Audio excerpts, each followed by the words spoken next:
The Word of God is alive and powerful, sharper than any two-edged sword, piercing even to the dividing asunder of the soul and spirit, and of the joints and the marrow, and is a critic of the thoughts and intents of the heart. All Scripture is God-breathed, and is profitable for doctrine, for reproof, for correction, for instruction in righteousness, that the man of God might be mature, thoroughly equipped unto all good works. Study to show thyself approved unto God, a workman that needeth not to be ashamed, rightly dividing the word of truth. Lamentations 3:22-24. Through the Lord's mercies we are not consumed, because his compassions fail not.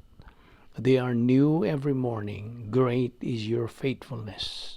The Lord is my portion, says the soul. Therefore I hope in him. 1 Thessalonians 5:8-9. But let us who are of the day be sober, putting on the breastplate of faith and love, and as a helmet the hope of salvation. For God did not appoint us to wrath, but to obtain salvation through our Lord Jesus Christ. Matthew 6:34. Therefore do not worry about tomorrow, for tomorrow will worry about its own things. Sufficient for the day is its in trouble.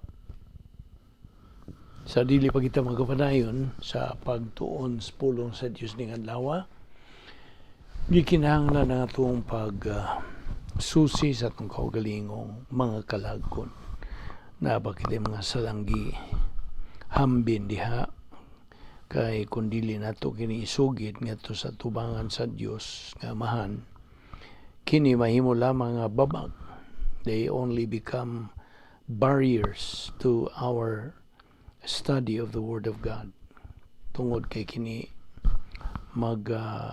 himo man nga babag, hindrance sa atong spiritual momentum, busa agi og sunod sa mando sa Dios diha sa 1 John 1:9 nagaingon kini sa English. If we confess our sins, God is faithful and just to forgive us our sins and to cleanse us from all unrighteousness. So manimo buhata ka na, andam no sabi ka sa pagpadayon sa pagtuon sa pulong sa Dios. Now, alang kanimo dili magtutuo if you are an unbeliever nga ning atong Bible study karon, di isyu nga imong iatubang dili ang imong pagsugid sa imong sala, kundi ang paggamit niya ng imong kabubuton, your free will, nga mohimo kas labing manungdanong desisyon sa tibok mong kinabuhi. Ang desisyon sa pagtuo kang Ginoong Jesucristo nga imong manluluwas. Believe on the Lord Jesus Christ and thou shalt be saved. Acts 16:31. Busa. Sa hilo, magandang tastong kagalingon. Let us pray.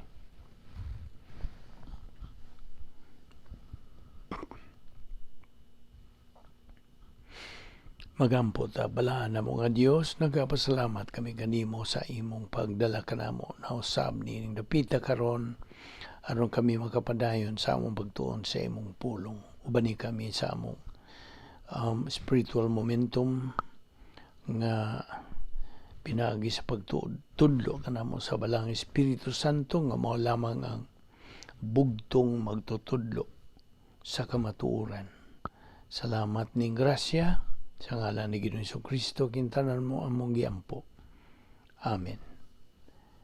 Well, maayong adlaw kaninyong tanan mga subscribers, mga higala nga nagasunod ning atong Bible study through the YouTube ubod sa Vic Balbido Evangelistic Ministry. So kaninyo usab nga mga igsoon diyan ni Kristo, welcome na usab nining atong pagpadayon sa pagtuon sa pulong sa Dios nining adlaw. Now, by the way,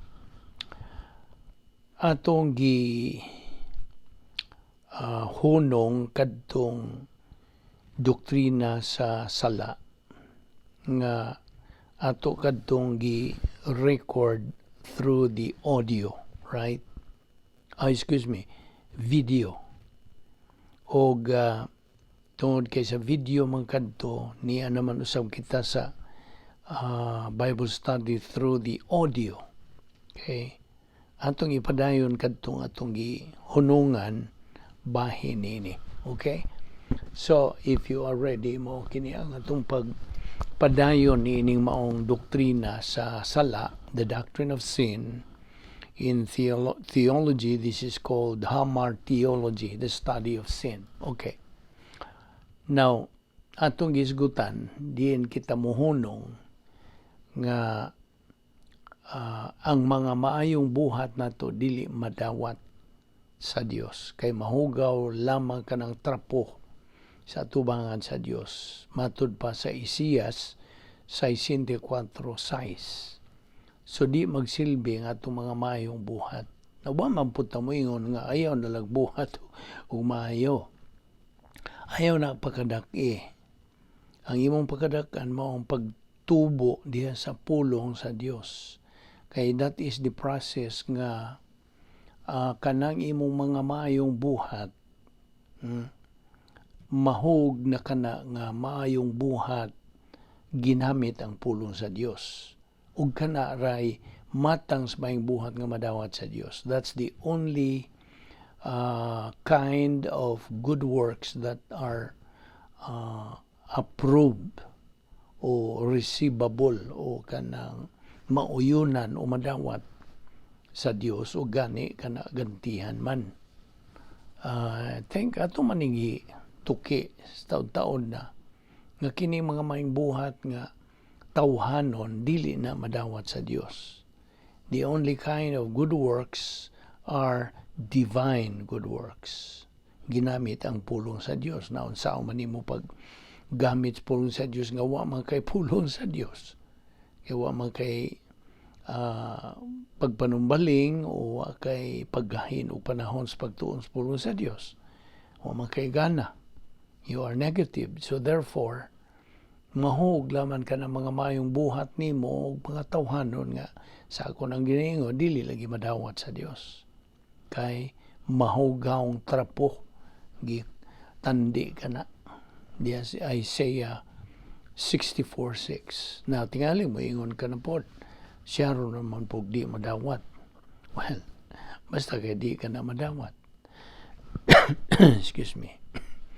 Di madawat ka na sa Dios kay mao man kanigibasi nato ang kamatuoran. Now, timan ta nga ang pagbuhat og maayo, ako kanang giingnan, gisalikway ni Ginoong Kristo samtang nagabuhat siya buhat sa kaluwasan dito sa cross. He rejected. Only sin ang iyang gidawat. But good works, wa niya dawata. So, balik ta sa itong isgutan. Forgiveness therefore occurs at the moment of salvation through the decision of mankind with regard to the salvation work of Christ at the cross. So mao kini ang atong makita nga ang kapasayloan, forgiveness, comes at the point of faith alone in Christ alone. So, sa sunod nga na imong madungog nga moingon nga ang kapasayloan dito sa cross. Kung na moingon yan ang kapasayloan dito sa cross. Ing nadayon kana siya og di man musibok sa unsa gyud gisgutas Biblia. Mao bitaw nga atong gipatinaw, gipaklaro ninyo ug atong balik-balikon sa pagsulti o kung tun-an ta ang Biblia, wa ta magtuon sa usara kadapit sa Biblia. Kay kung usara kadapit atong tun-an diha sa Biblia, ang imong ang lagmit gyud, no, kalagmitan mawani ka ako kanang giinan kagahapon ini Kung magtuon gud ta sa Biblia, kinahanglang tun-an lagi nato ang tanan ang kinatibukan sa Biblia. Okay? So appeal na to silang Abraham, silang Joseph, sila si David, o sila si Pablo sa libro ngadto sa taga Corinto, taga Tesalonica, taga Galacia. Ikato silang tanan, kinahanglang ipasibo aron maklaro nato ug unsa man gyud ang kamaturan. Kay kung usar ka butang ang imong pakadak-an ang bahin sa maayong buhat, unsa pa napulo ka sugo, bahin sa mga adlaw, imong pakadak-an kung unsay makaon ug unsay di makaon, nawa na kaniana. Mawa na kaspasing. Ang buot na ito ipasabot. Kini ang atong gitawag og rightly dividing the word of truth. Kanang pinasibo sa tanan. Ang tanan, I mean. Di kay usara kabahin mo atong kuhaon. Ug tungod niya na, mao kini ang atong matang sa pagtuon dinhi. Nga diin atong mapaklaro nga di ay tungod kay usa ka magtutuo baya makasa pa man inig ka human sa pagdawat sa gibuhat ni Ginoong Jesucristo, makasa pa man gyud siya. So human nga ang bag-ong magtutuo makaangkon og kaluwasan, makasa pa man lagi siya. Mao nang atong gipaklaro asa man di ay dapit may tabo ang kapasayloan sa sala. Mao nang kritikal nga atong masabtan kini usa ta makasabot kung unsa gyud ang sala mismo. So, the result of believing in Christ is now forgiveness. Mao na ang kapasayloan. Redemption comes at the cross, but there is no forgiveness at the cross. I hope na klaro na nimo, ha? You are forgiven after the cross. When you believe in Christ, sa imong pagtuo kang Ginoong Jesucristo. And every time, 1 John 1:9, mo na ang klaro gyud nini. All the sins, tanan nga mga sala sa dili magtutuo, are never forgiven. Ngano? Because this person never believed in Christ. But these sins, kining maong mga sala, are also not used to judge the unbeliever. Mao na niroy naka-thrilling lagi kay moingon tag kung wa pa sa ilua ang di magtutuo nan kadtong mga sa nga wa pa sa ilua mao ay makapaimpierno niya. Dili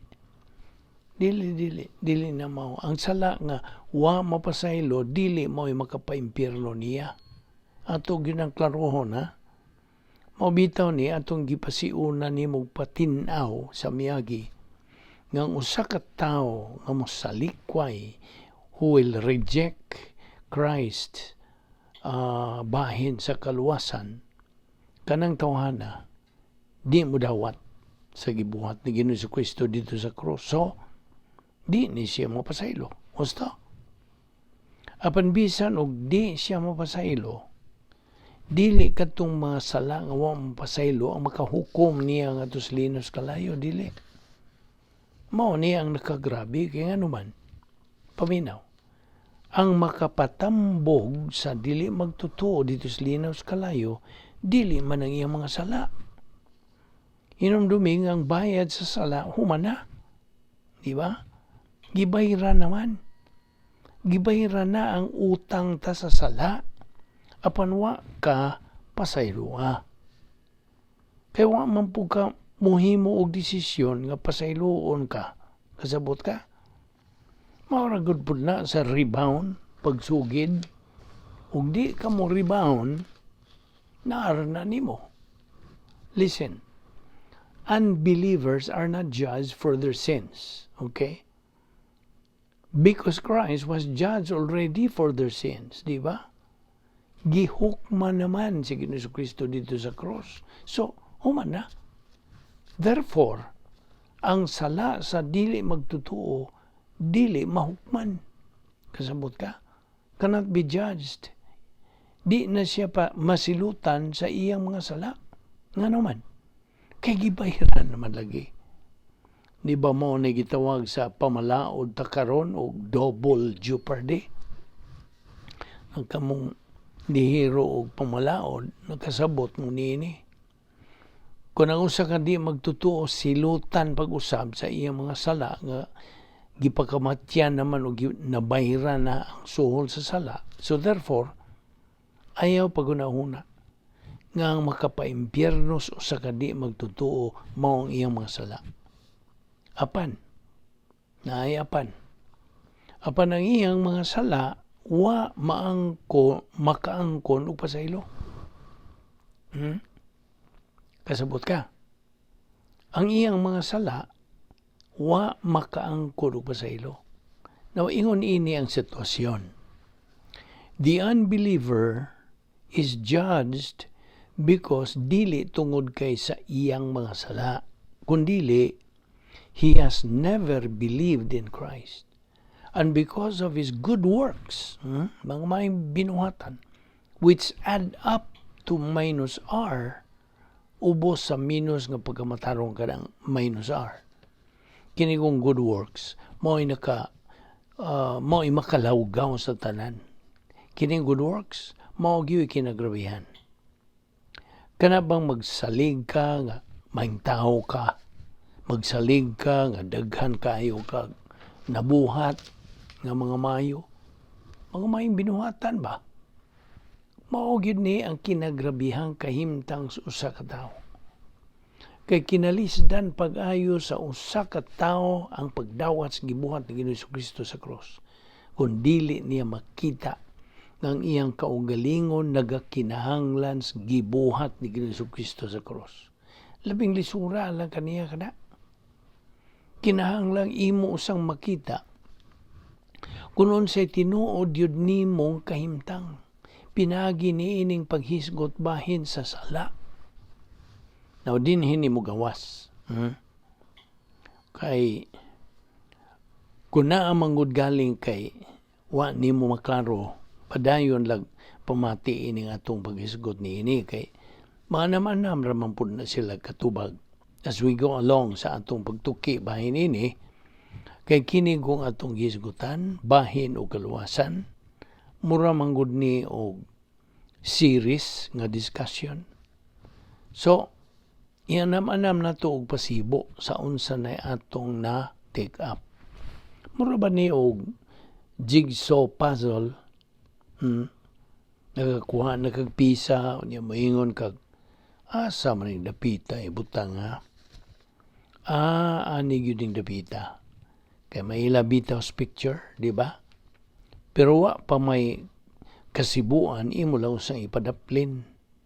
Pero imo nang gigunitan, kay kung makuha na nimo ang laing pisang, musibo to, mao tong makita na nimo tanan. Di ba? Kasabot ka. Ingon na sad, kining matang sa ito pagtuon sa balang kasulatan. Now, here is another point. Human anang forgiveness, niya na po'y lain. Now, all sins are not the same. Okay? Dili pariha ang tanang sala. In fact, ang Biblia mulistag mga sala. Pero ang uban mo ingon og nasakto lagi di itong ilang giingon nga mauni nga sala, mauni nga salaa. Wa po na sa Bible. Kanang ilang gipanghinganlan nga mga sala, wa po na sa Bible. Kaya ang gimension sa Bible, specific. Specific nga mga sala. Sala sa huna-huna, sala sa dila, o sala sa buhat. Mao kini ang nakalinlain nga mga matang sa sala nga gisguta sa Bible. But ang solusyon sa sala usara, parihara. The solution to all sins is the same. The salvation work of the Lord Jesus Christ on the cross. Mao na. That is the solution. Sa gayon nga ikaw mo dawat nining buhat ni Ginoong Kristo dito sa krus alang sa imong kaluwasan.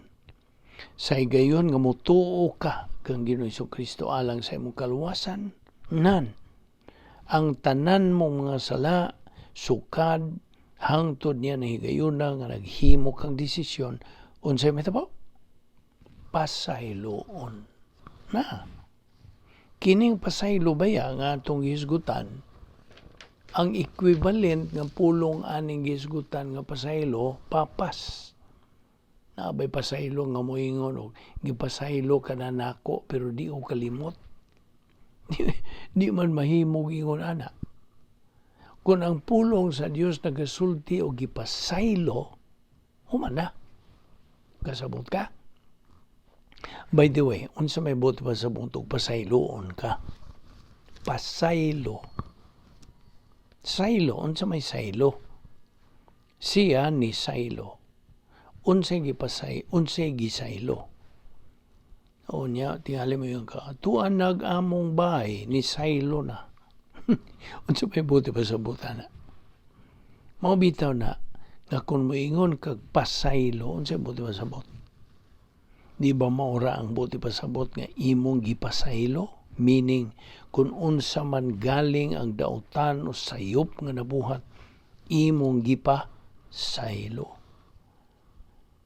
Nang mura og dili mo sibo ug moingon ka gipasaylo ka na nako pero di ko makalimot. So ang gipasabot ana, wa nimo pasayloa. Gusto? Ingon na naragod ang istorya. Kay kung gipasaylo patinuod nimo, ni saylo na. Correct?